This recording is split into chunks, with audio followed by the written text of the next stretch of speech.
Hello friends, welcome to my channel study Adda. और आज मैं आप लोगों के लिए फिर से एक सेट लेकर आ गया हूं जो आने वाले कोई भी एग्जाम हो उसके लिए बहुत ही ज़्यादा फायदेमंद साबित होगा। और आज का जो सेट है वो है साइंस का सेट। इससे पहले मैंने 119 तक ऑलरेडी करा चुका हूं, 120 से आज हम लोग आगे देखेंगे। तो चलिए शुरू करते हैं। और हाँ, अगर आप मेरे चैनल पर नए हैं तो प्लीज़ मेरे चैनल को सब्सक्राइब कीजिए और जो बॉल का जो घंटा आइकन है उसको भी दबा लीजिए ताकि आपके पास मेरे वीडियो का नोटिफिकेशन पहुँचता रहे। तो चलिए स्टार्ट करते हैं। पहला जो क्वेश्चन है, एक दांत चिकित्सक द्वारा रोगी के दांतों के जांच के लिए प्रयुक्त होने वाला दर्पण कौन सा है? तो इसका जो आंसर होगा वो होगा अवतल दर्पण, यानी कि ऑप्शन नंबर 1 जो है इसका आंसर होगा। नेक्स्ट क्वेश्चन है, गर्मी के दिनों के दौरान मिट्टी के बर्तनों में रखा पानी ठंडा हो जाता है निम्नलिखित प्रक्रिया के कारण। इसका जो आंसर होगा वो होगा वाष्पीकरण के कारण, ऑप्शन नंबर डी जो है इसका आंसर होगा। नेक्स्ट जो क्वेश्चन है, पानी में डूबी एक छड़ी किस समवर्ती के कारण मोड़ी हुई प्रतीत होती है? तो इसका जो कारण है वो है प्रकाश का अपवर्तन, ऑप्शन नंबर सी जो है इसका आंसर होगा। अगला जो क्वेश्चन है, वायु शक्ति यानी विंड पावर में ऊर्जा का रूपांतरण कौन सा रूप विद्युत ऊर्जा में परिवर्तित होता है? इसका जो आंसर होगा वो होगा गतिज ऊर्जा, यानी कि ऑप्शन नंबर 1 जो है इसका आंसर होगा। अगला जो क्वेश्चन है, निम्नलिखित में से एनीमोमीटर का उपयोग क्या मापने में किया जाता है? तो एनीमोमीटर का जो प्रयोग है वो पवन का वेग मापने में किया जाता है, यानी कि ऑप्शन नंबर 1 जो है इसका आंसर होगा। अगला जो क्वेश्चन है, निम्नलिखित में से कौन हाइड्रोजन का समस्थानिक नहीं है? तो प्रोटियम, ड्यूटेरियम और ट्राइटियम है, लेकिन ओजोन जो है हाइड्रोजन का समस्थानिक नहीं है। अगला जो क्वेश्चन है, सूर्योदय और सूर्यास्त के समय आसमान में लाल रंग किसके कारण होता है? तो इसका जो कारण है वो है प्रकीर्णन, यानी कि ऑप्शन नंबर सी जो है इसका आंसर होगा। अगला जो क्वेश्चन है, न्यूक्लियस के बाहर डीएनए निम्नलिखित में से कहाँ से प्राप्त होता है? तो न्यूक्लियस के जो बाहर जो होता है डीएनए जो प्राप्त होता है वो होता है माइटोकार्डिया में, यानी कि ऑप्शन नंबर बी जो है इसका आंसर होगा। यह बाहर नहीं है, यहाँ बाहर है, ठीक है ना। न्यूक्लियस के जो बाहर डीएनए होता है वो माइटोकार्डिया में मिलता है, इसको आपको ध्यान रखना है।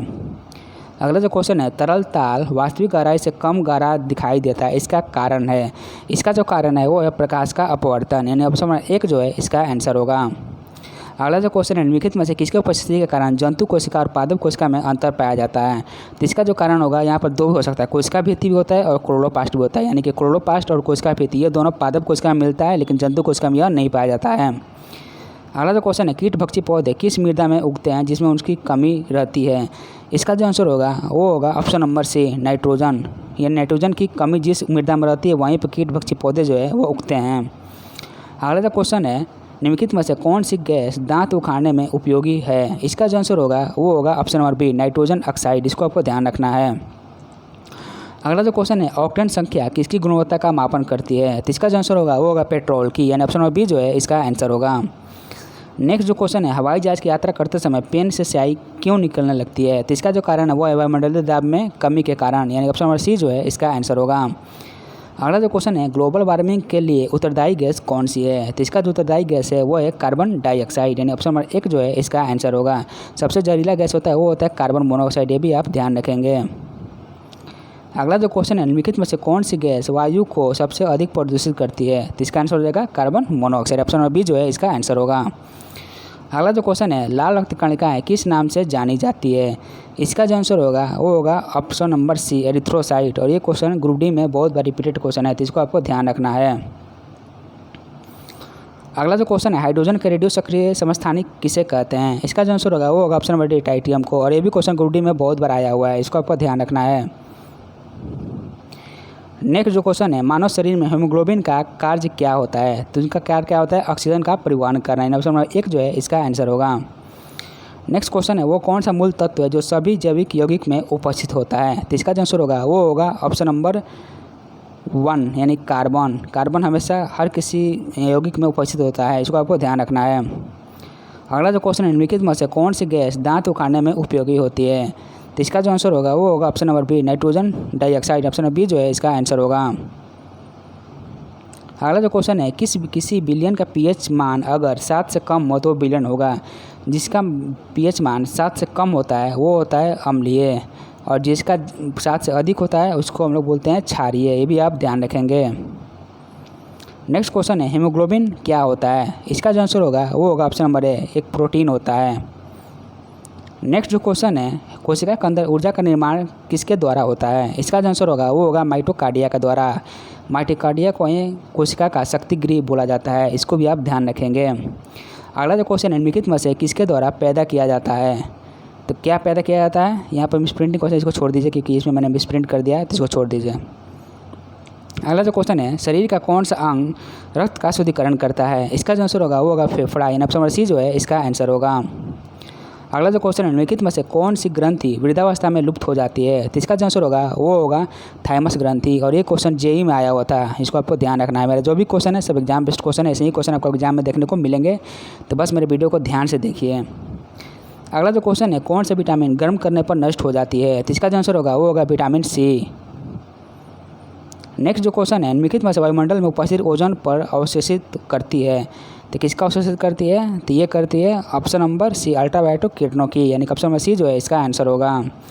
अगला जो क्वेश्चन है, फोटोग्राफी में कौन सा अम्ल उपयोग होता है, तो फोटोग्राफी में जो उपयोग होता है वो होता है ऑक्जेलिक अम्ल, यानी ऑप्शन नंबर बी जो है इसका आंसर होगा।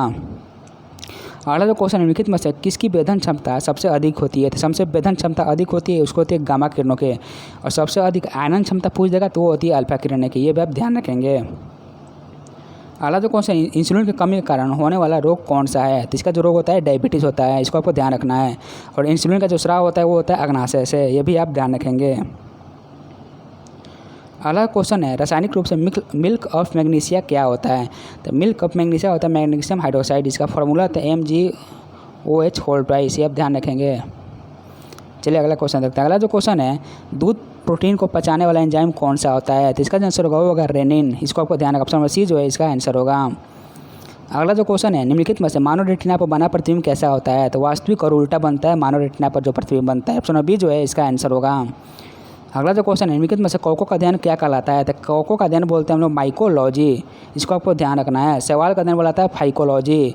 आप ये भी ध्यान रखें गुर्दे का अध्ययन नेफ्रोलॉजी बोला जाता है, इसकी आपको ध्यान रखना है। इसके साथ ही सीको का अध्ययन न्यूरोमेटिक्स कहलाता है, ऑप्शन नंबर डी उसका आंसर होगा, इसको आपको ध्यान रखना है। अगला जो क्वेश्चन है, निम्नलिखित में से मानव शरीर में हीमोग्लोबिन का क्या कार्य होता है, तो हीमोग्लोबिन का जो कार्य होता है वो होता है ऑक्सीजन का परिवहन करना, यानी ऑप्शन नंबर 1 जो है इसका आंसर होगा। अगला जो क्वेश्चन है, निम्न में से रक्त का थक्का बनाने में कौन सा विटामिन सहायक होता है, तो रक्त का थक्का बनाने में जो सहायक होता है वो होता है विटामिन के। और जिस विटामिन की कमी से जनन क्षमता में कमी होती है वो होती है विटामिन ई, ये भी आप ध्यान रखेंगे। चलिए नेक्स्ट क्वेश्चन जो है, निम्नलिखित में से कौन सी गैस वायु को सबसे अधिक प्रदूषित करती है, तो कार्बन मोनोऑक्साइड गैस सबसे अधिक प्रदूषित करती है वायु को। अगला जो क्वेश्चन है, पाचन क्रिया में प्रोटीन के निम्न में से किस पदार्थ में बदल जाते हैं, इसका पाचन होगा, तो इसका जो आंसर होगा वो होगा ऑप्शन नंबर सी एमिनो अम्ल में। अगला जो क्वेश्चन है, निम्न में से कौन सा वो अंग जो मानव शरीर में पित्त उत्पन्न करता है, तो ये होगा यकृत, यानी ऑप्शन नंबर बी जो है इसका आंसर होगा। और पित्त जो जमा होता है वो होता है पित्ताशय में जमा, ये उत्पन्न होता है यकृत से और जमा होता है पित्ताशय में, ये आप ध्यान रखेंगे। अगला जो क्वेश्चन है, निम्न में से कौन सा अंग मानव शरीर में ग्लाइकोजन के रूप में कार्बोहाइड्रेट को जमा करता है, इसका जो आंसर होगा वो होगा ऑप्शन नंबर डी यकृत ही, इसको आपको ध्यान रखना है। अगला जो क्वेश्चन है, बियर को भंडारित करते समय उनमें कौन सी गैस मिलाई जाती है, इसका जो आंसर होगा वो होगा ऑप्शन नंबर सी, यहाँ पर होगा CO2, इसको आपको ध्यान रखना है। अगला जो क्वेश्चन है, निम्न में से मनुष्य खोपड़ी में कितनी अस्थियाँ होती हैं, तो मनुष्य के खोपड़ी में जो अस्थियाँ आती है वो होती है 8। और ये भी क्वेश्चन ग्रुप डी और बिहार पुलिस में बहुत बार रिपीटेड क्वेश्चन है, इसको आपको ध्यान रखना है। अगला जो क्वेश्चन है, अधिकतम पोषक तत्व रक्त में कहाँ से अवशोषित किए जाते हैं, इसका जो आंसर होगा वो होगा छोटी आंत से। अगला जो क्वेश्चन है, पौधे और पेड़ का खाना तैयार करने की प्रक्रिया को कहलाती है, तो इसको हम लोग बोलते हैं फोटोसिंथेसिस, यानी ऑप्शन नंबर सी जो है इसका आंसर होगा। अगला जो क्वेश्चन है, पौधे में क्लोरोफिल बनाने के लिए कौन सा तत्व आवश्यक होता है, तो इसका जो आंसर होगा वो होगा ऑप्शन नंबर बी मैग्नीशियम। अगला जो क्वेश्चन है, यदि कोई मानवीय रोग विश्व के बृहद क्षेत्र में फैलता है तो उसे क्या कहते हैं, इसका जो आंसर होगा वो होगा पेडेमिक, यानी ऑप्शन नंबर ए जो है इसका आंसर होगा। जैसे आजकल जो कोरोना वायरस फैला हुआ है तो इसको हम बोलेंगे पेडेमिक रोग, इसको आपको ध्यान रखना है। अगला जो क्वेश्चन है, निम्न में से किसकी उपस्थिति के कारण गिरगिट रंग बदलता है, तो इसका जो कारण है वो है वर्ण विकलक, यानी ऑप्शन नंबर बी जो है इसका आंसर होगा।